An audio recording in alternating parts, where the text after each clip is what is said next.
Hi, Stefan Swartling here from Swartling Network. After being using the iPad Air 2 for a while now, I must say that it's so beautiful and it's the most powerful mobile device I have ever had. And also, thanks to how thin the device is, it's much easier to handle with one hand now. And for example, I don't need the Apple smart cover as much anymore because I hold it more with my hand and use my other hand to navigate and type and so on. So I'm holding the iPad Air 2 much more than I did with the iPad Air 1. The iPad Air 1 I'm almost always use the smart cover as a stand for the iPad. But that's not necessary anymore with the iPad Air 2 thanks to the thinness and how light the device is. And the performance of the iPad Air 2 is amazing. It's so incredible fast, especially for me that do a lot of content creation on the iPad, for example video editing, video rendering and so on. It's amazing how much faster the iPad Air 2 is compared to the iPad Air 1. It's incredibly fast. Everything is so smooth, no lag at all when you navigate between the apps and so on. It actually has the same performance as a 2011 MacBook Air. That's kinda incredible with an ARM processor. I like it a lot. And thanks to the new 2GB of RAM instead of 1GB of RAM that the iPad Air 1 had, I haven't seen any reloads at all. I haven't seen web pages reload in Safari. I haven't seen apps reload the content when you switch to them and so on. So the 2GB of RAM made a huge difference on the iPad Air 2. It's a lot better now. But I think I made a mistake when I bought the 64GB model of the iPad Air 2 instead of the 128GB. Because I need more storage.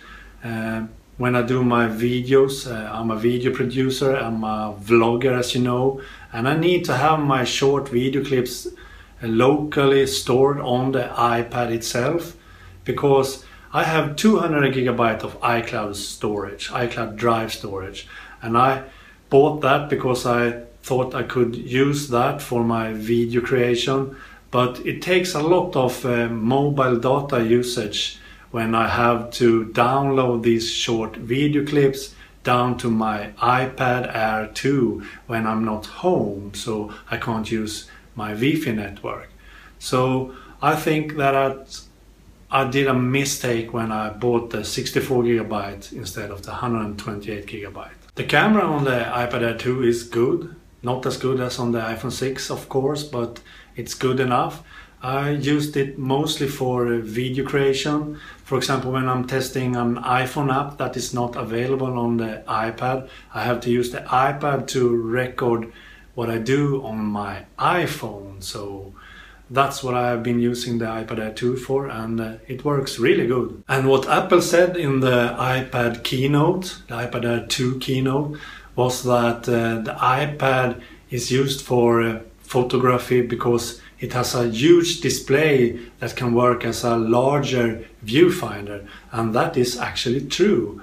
I think it's much easier to record videos with such a huge display as a viewfinder.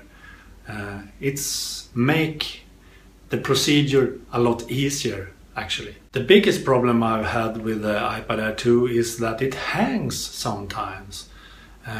So hard that I need to do a software reset so I can get to the iPad again. The app that I have open at the moment totally hangs, so I can't do anything. So I need to do a software reset to get back to my iPad. And that's really annoying. And these hangs doesn't happen on my iPhone 6, so it's really strange. I think it has something to do with the iCloud syncing, the iCloud Drive storage or something, because it's usually such app that uses iCloud that I have at the front when this hang happens. So I believe that it has something to do with iCloud, but that is strange because that never happened on the iPhone 6 though, with the same apps and using iCloud Drive and iCloud syncing. So it's really strange. And I don't know what to do with that really, because I don't know if it's software based or if it's hardware based. I really don't hope that it's something wrong with my iPad, so I have to replace it somehow, because that is really hard to do here in Sweden, because we don't have any Apple stores or something. So I have to send my iPad away somewhere, probably, if that is necessary to do. So I really hope that is not the problem here.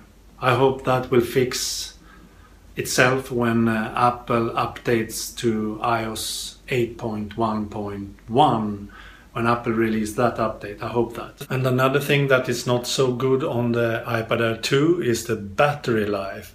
The battery life is a tiny bit worse than it is on the iPad Air 1. I can barely use it for a complete day now. With iPad Air 1 I could definitely use it for a complete day and a bit more. So it's a different battery life on the iPad Air 2 compared to the iPad Air 1, sadly. Okay, so this was my vlog review of the iPad Air 2 after I've been using it for some weeks now, and I'm really happy with iPad Air 2. I can highly recommend buying it. It's the only tablet on the market, and it's the best tablet on the market. I can't see any other tablet than iPad Air 2 really. So I highly recommend iPad Air 2. I will use it probably for at least 1 year, hopefully 2 years. We will see. Okay, bye.